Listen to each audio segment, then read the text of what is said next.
اعوذ باللہ من الشیطان الرجیم بسم اللہ الرحمن الرحیم قل انما اعظکم بواحدہ ان تقوموا للہ مثنی وفرادا ثم تتفکروا ما بصاحبکم من جنہ ان هو الا نذیر لکم بین یدی عذاب شدید۔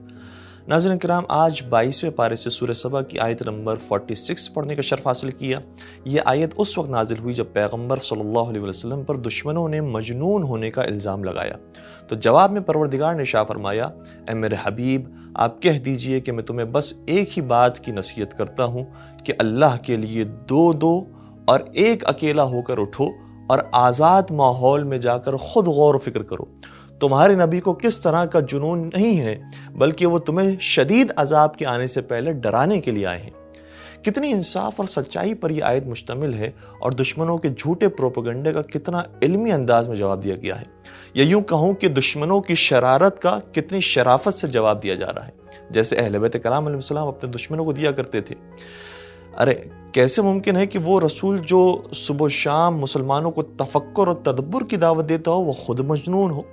ان ساری تہمتوں کے پیچھے دشمنی پوشیدہ ہے، ورنہ رسول کو یہ مجنون، ساحر اور شاعر اور کاہن کہنے والے کل تک اسی رسول کو صادق اور امین کہا کرتے تھے۔ تعصب اسی چیز کا نام ہے جو انسان کو واقعاً اندھا بنا دیتا ہے، چاہے یہ تعصب مثبت ہو تب بھی خطرناک ہے، منفی ہو تب بھی خطرناک ہے۔ یعنی دشمن تعصب میں آ کر جھوٹا اور فریبی کہتے ہیں، اور چاہنے والے عقیدت میں آ کر کبھی اللہ اور رب بنا دیتے ہیں۔ اس لیے مولا علی علیہ السلام اپنے بارے میں یہ ارشاد فرماتے ہیں کہ ہلک فی رجلان محب غال و مبغض قال۔ میرے بارے میں دو طرح کے لوگ ہلاک ہو جائیں گے، ایک وہ ہے جو عقیدت اور محبت میں آ کر غلو کرتے ہیں، اور دوسرے وہ ہیں جو بغض اور دشمنی میں افراد کرتے ہیں اور مجھ پر تہمت لگاتے ہیں۔ تو اس آیت میں افراد و تفرید کرنے والوں کو اعتدال پر لانے کے لیے مشورہ دیا جا رہا ہے کہ تم دو کر کے یا اکیلے بھیڑ سے باہر نکلو اور خود اپنے ضمیر سے اور اپنے دوست سے گفتگو کرو، کسی کے پریشر میں آئے بغیر کسی نتیجے پر پہنچو اور تم خود پہنچنے کی کوشش کرو۔ اچھا، سوال یہ پیدا ہوتا ہے کہ دو اور ایک ہو کر نکلنے کا کیوں حکم دیا گیا؟ کیونکہ بھیڑ جتنی کم ہوگی انسان اتنی آزادی سے کسی کی پریشر میں آئے بغیر سوچے گا، اور یہ حقیقت ہے کہ انسان تنہائی میں اپنی زندگی کے بارے میں جتنا سوچے گا اتنا ہی خدا کے قریب ہوتا جائے گا اور اپنی اوقات میں آ جائے گا۔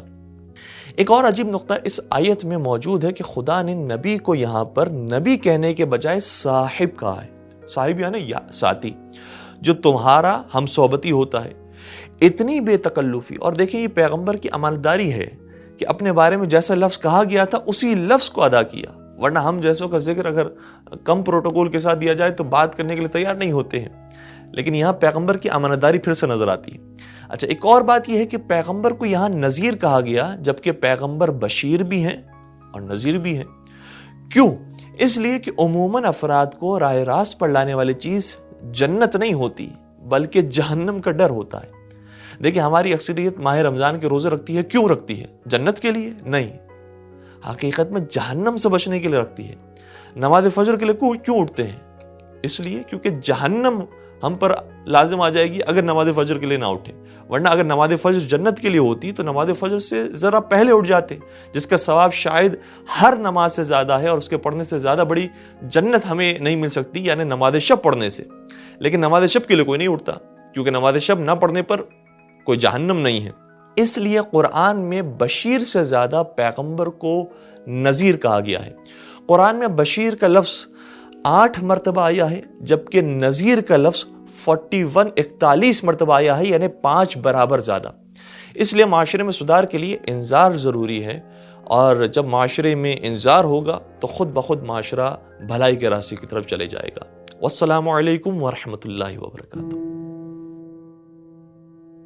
مسابقہ قرآنی دعوت۔ محترم ناظرین، مسابقہ قرآنی دعوت میں شرکت کے لیے ان سوالوں کے جوابات دیجیے۔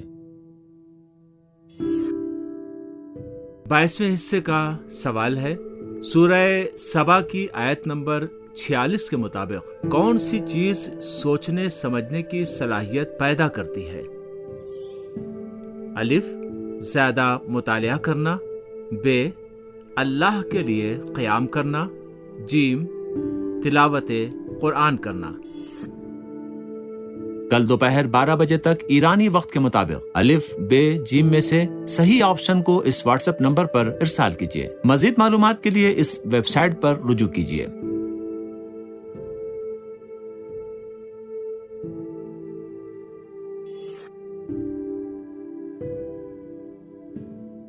رمضان المبارک کے اختتام پر 10 شرکاء کو قرآن اندازی کے ذریعے انعامات سے نوازا جائے گا۔